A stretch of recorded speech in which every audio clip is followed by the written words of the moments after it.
Well, hello everyone, welcome to round 2 of Season 3 of my F1 2012 career mode.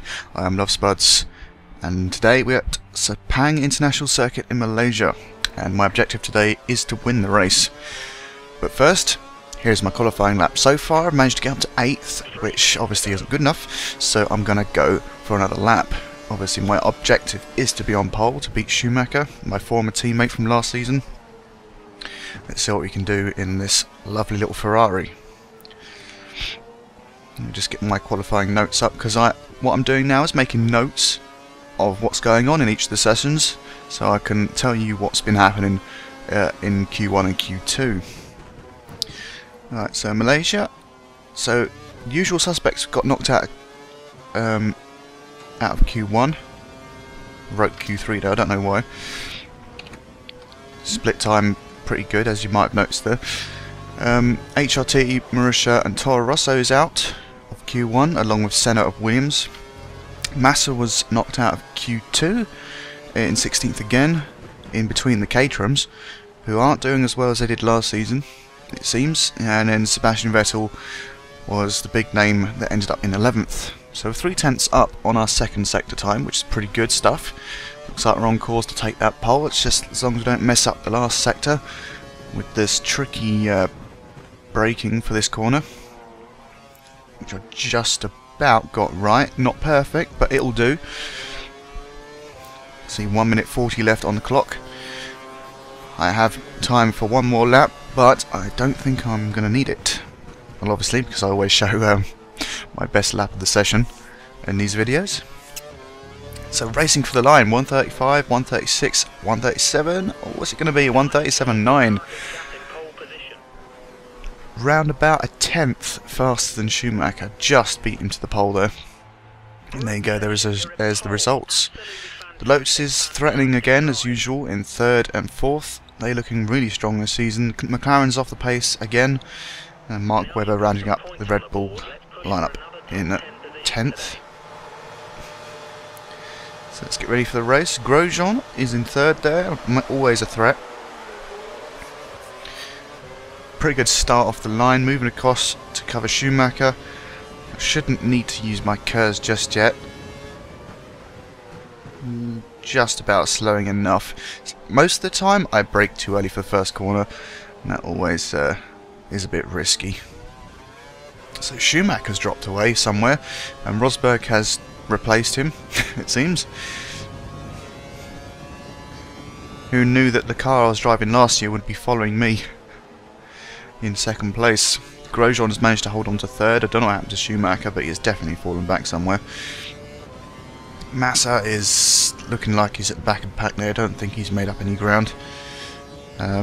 His form this season definitely reflecting the form that he had in the real life season. That's for sure. So, I admit now there's not a lot going to happen in this race. I think I'll make a couple of little errors along the line. But this isn't one of my more exciting races, that's for sure. This Ferrari doing really quite well. And that brings me on to my first point, or my only point. I don't know if there's any more to come, because I'm making this up as I go along pretty much.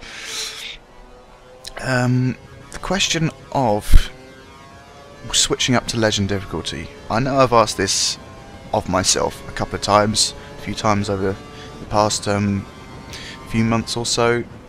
When am I going to be ready to switch up to Legend? I think in the last video, I'm not sure if I mentioned it or not, but I think I said that I'm probably not good enough to be on Legend, or not comfortable enough to be on Legend, not confident enough to throw the car around the track at those sorts of speeds. Now, F1 2012 being not exactly a simulator in terms of F1, I mean, there are some, aspects of it which they have to cut to make sure that it's available for all audiences of all skills. Hence why you got the assists and everything like that. But when you get to the detailed sort of setup on these cars, which I have read up on recently to try and maybe get onto the Legend difficulty, I've seen a lot of these people at the top of the leaderboards using the 111 setups. Now, I've always been sort of against them, but if the game is such, or if Codemasters are allowing that sort of thing, then I'm going to sort of give in to it. I'm going to have a go at it, which will become apparent at round 4 in Bahrain. You will see the results of that there. But on that race I will start using some of those setups that I've found, most notably ARL Noble, who is one of the best online racers on the YouTubes and regularly is at the top of the leaderboards on terms of time trial times.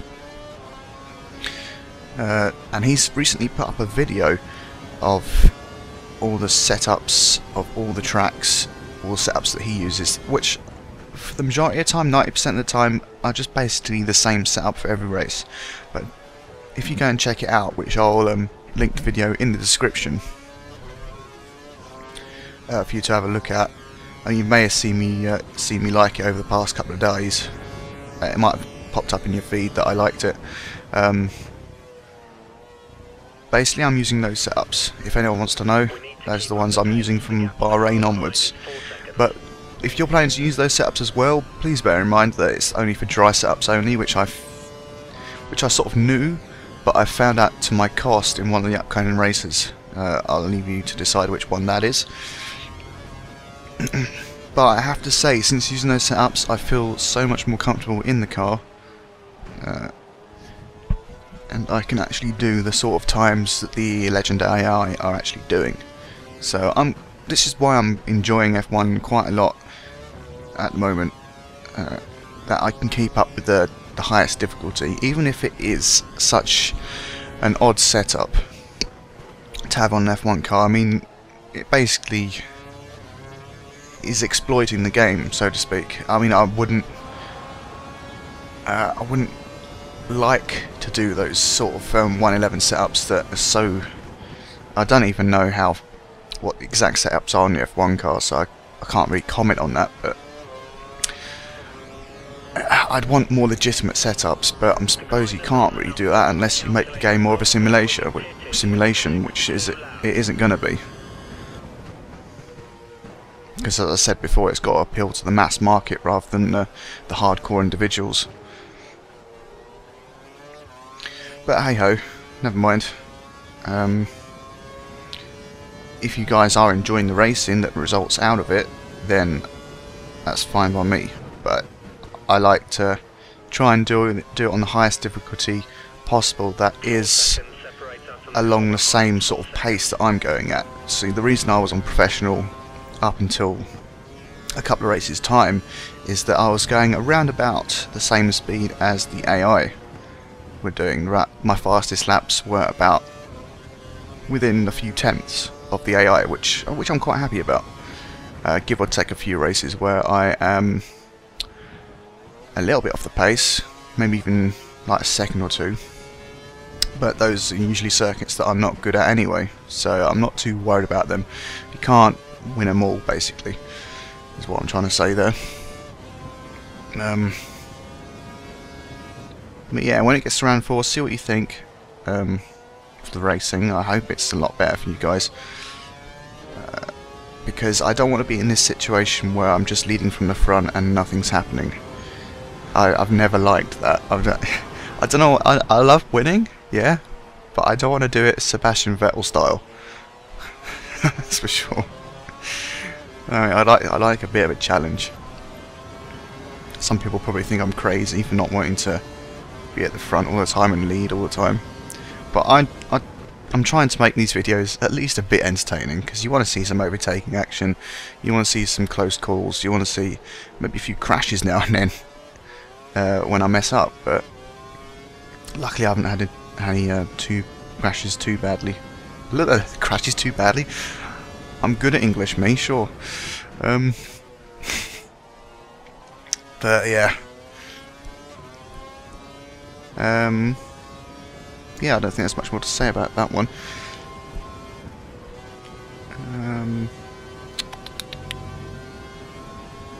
yeah, you can just see how you can probably just look at my race on this video today and analyse how I'm taking the corners, how well I'm doing the laps, and make your own judgments on how good or bad I am, I guess. But I have to say, Rosberg doesn't look like he's really threatening me. The gap is consistently around 3 or 4 seconds. At least that's what I've seen so far, and then the gap to Grosjean is 3 seconds behind Rosberg. So there's not a lot happening at the front. It looks like Grosjean is holding a few cars up actually, which is quite surprising, seeing as the Lotuses do have pretty good pace this season, or especially from last season where they were around and they sort of picked up the pace at the end of the season, like my fight with Grosjean for 3rd place at Japan. But this year they're definitely on the charge. They seem to have overtaken McLaren a little bit, especially so far in qualifying pace and race pace, which is quite surprising. I wasn't expecting the McLarens to drop off at all, really, considering they won the Constructors last season as well, ahead of me and the Mercedes team. And talking of Constructors Championships, I might be in a little bit of trouble this season, considering how bad Massa is at the start of the season so far. Hopefully he will improve towards the end of the season, but it may end up being a case of not winning the Constructors again. But what can you do? That's the one title that has eluded me across all of the F1 games so far, I believe. I can't remember if in 2011 I won the Constructors Championship, because I had Barrichello as a teammate that time, and I'm not entirely sure if I won that, because I don't remember winning it. I remember winning the Drivers' Championship, but I don't think I won the Constructors. I don't think I've ever won the Constructors, to be honest, because the teammate's not been like up there with me in like 2nd and 3rd. I mean, last season was a really good chance to win the Constructors, if only if it wasn't for the McLarens being so fast, so damn quick, and basically joining me on the podium every single time. But yeah. So what else can I ramble on about? What's going on there? Oh yes, I was looking at gossip and rumours there. I was meant to actually talk about something. Oh yes, it's confirmed by the Formula 1 chiefs that there will be 19 races this season. By the time this video goes up, that would be old news, I think. But yeah, basically, after the New Jersey race was postponed in July, I think that was meant to be like 15th of July or something, around that time. After that was postponed, Turkey, Portugal and Austria had all been, you know, touted as possible hosts to replace that race, but it seems that none of those options were viable, and looks like that race has been dropped totally. So there's going to be 19 races, like there was in 2011 when Bahrain was dropped because of the political unrest. So actually the date for that race was actually the 21st of July. So yeah, that's not going to happen at all. So there's only going to be 2 races in July, which is going to be a bit of a quiet month, so to speak. 1 race at the start, which is Germany, and 1 race at the end, which is Hungary. The summer break won't be as long this year, because the Belgium race will be held on the 25th of August, where it was held on like the 3rd of September last year. So the summer break will be just under a month long. So for any of you who suffer with F1 withdrawal symptoms, then the summer break may be a bit more bearable this time round. I mean, the winter one's bad enough. I mean, I can't believe it's March already though, but because the last couple of months have been going really quick because of my doing these videos and real life stuff going on. but it's still been hard, as any F1 fan knows. Can't wait for the next week when we find out who's going to win the Australian Grand Prix. And talking of that, Hamilton in the Mercedes feels like he can target a podium position, and that's bold. But looking at how the car's been performing over the tests, last few days of the test when they've been practically fastest, it should be interesting to see how they do, how they get on, especially with the driver as good as Hamilton is. You know, as long as his personal life's in a good state, he does really well on the track. And he could have done so much more if the car wasn't so unreliable last year. 3 seconds between you and the car behind. See if you can increase the gap. Yeah. Oh, Raikkonen's moved up to third. I just about noticed that one. He's doing well this season. Looks like it could become a fight between me, Grosjean and Raikkonen. That'll be interesting to see how that one plays out over the course of this season. But yeah, also on the 19 race season this year, there was a provisional date for an additional European race, but that obviously didn't happen either. And European Grand Prix has been dropped as well, so no more Valencia, which I'm quite happy about, because I'm not really a fan of that track anyway. But hey ho. Also, in terms of broadcasters of the F1, Sky are going to run some classic races. They're going to have basically ahead of each Grand Prix this season, a selection of races will be screened in the week leading up to the event. So obviously starting on the 9th of March, which has gone past already, which I really should check out some of these races.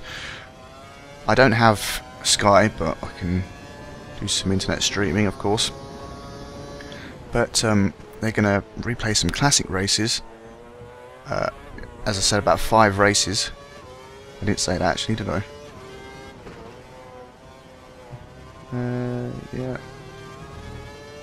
Yeah, five races leading up to the Grand Prix of that week, plus some themed races during the non-race weeks, apparently, such as 5 great wet races and 5 maiden victories.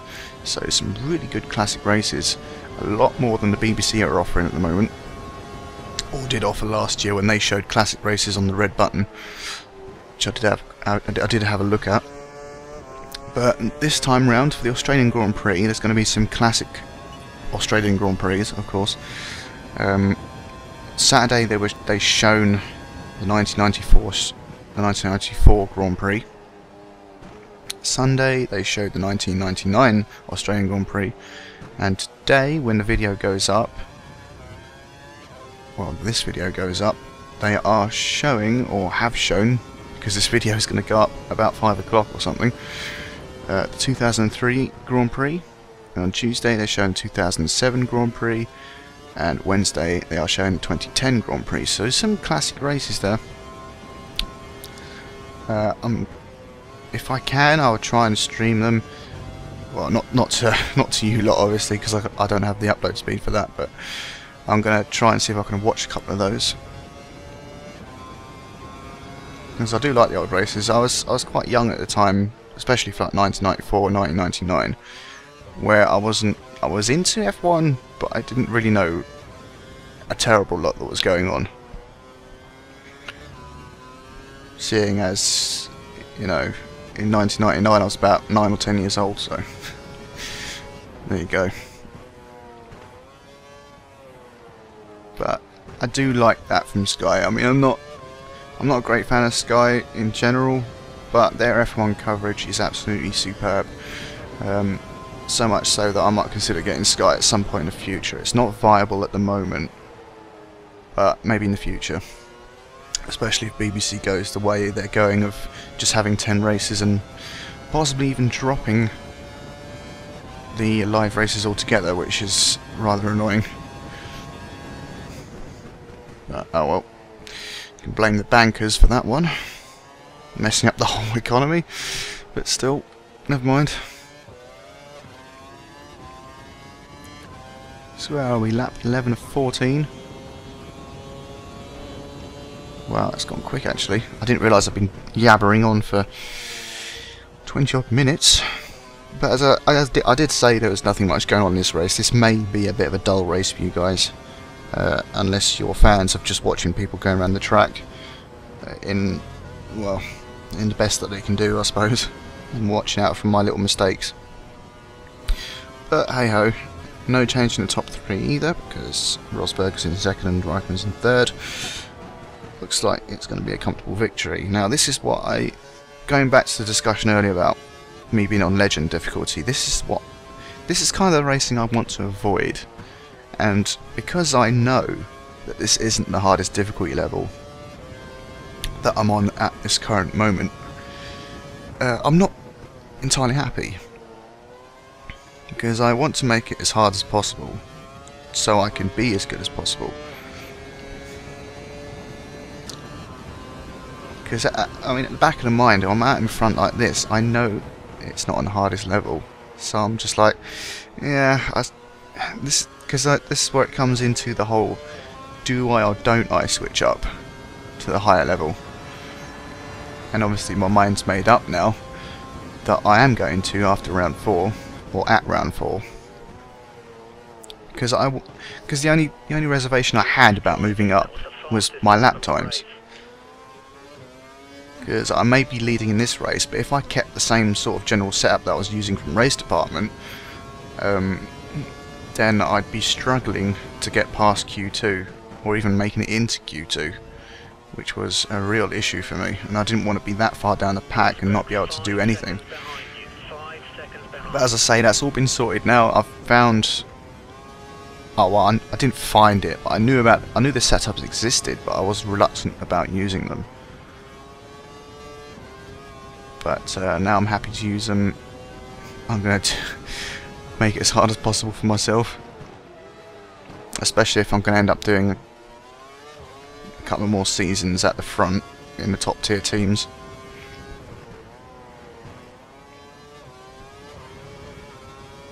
Alright, so just looking at the gap to Rosberg, 5 seconds.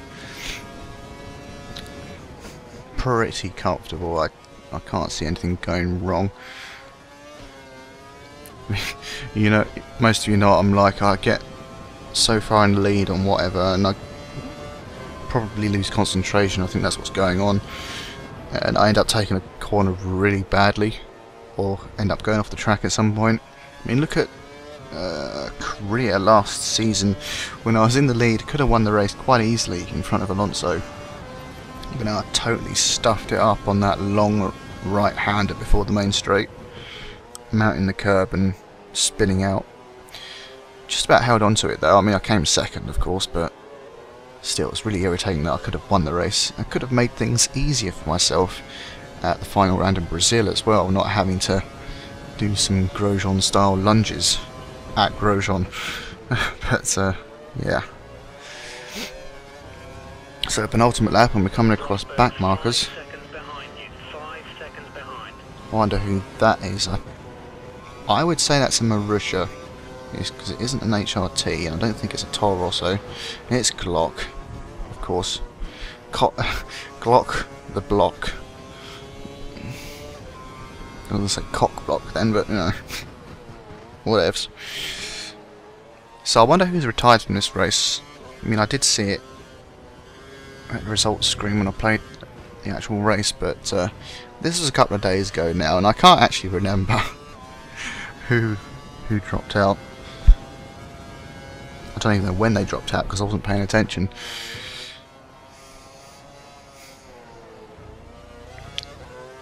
And I don't pay attention in the race either, obviously, because I'm concentrating more on my driving than anything else.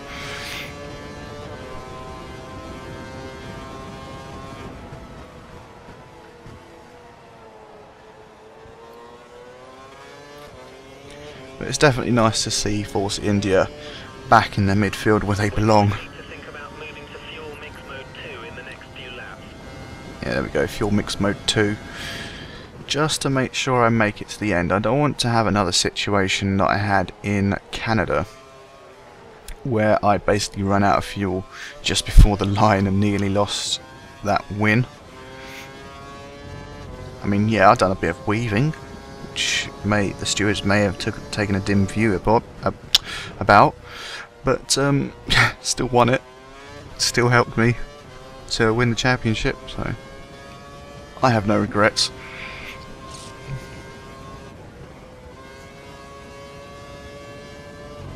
And it's nice to be in the lead Ferrari as well. My first #1 driver's spot in a team since forever, really.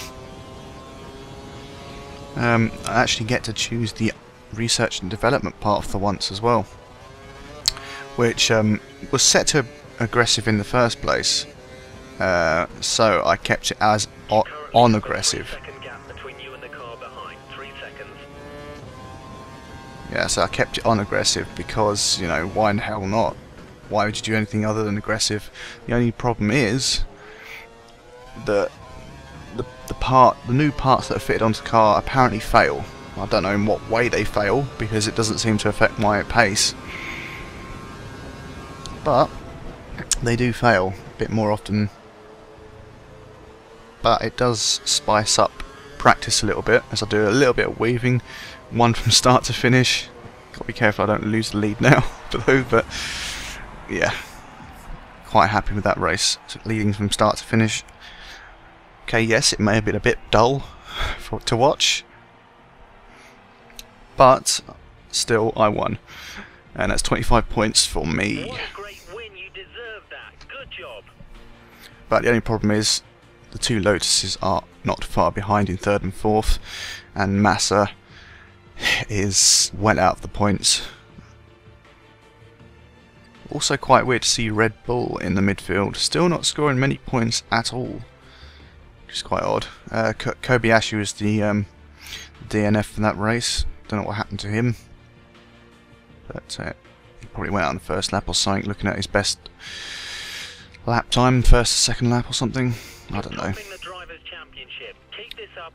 But there we go.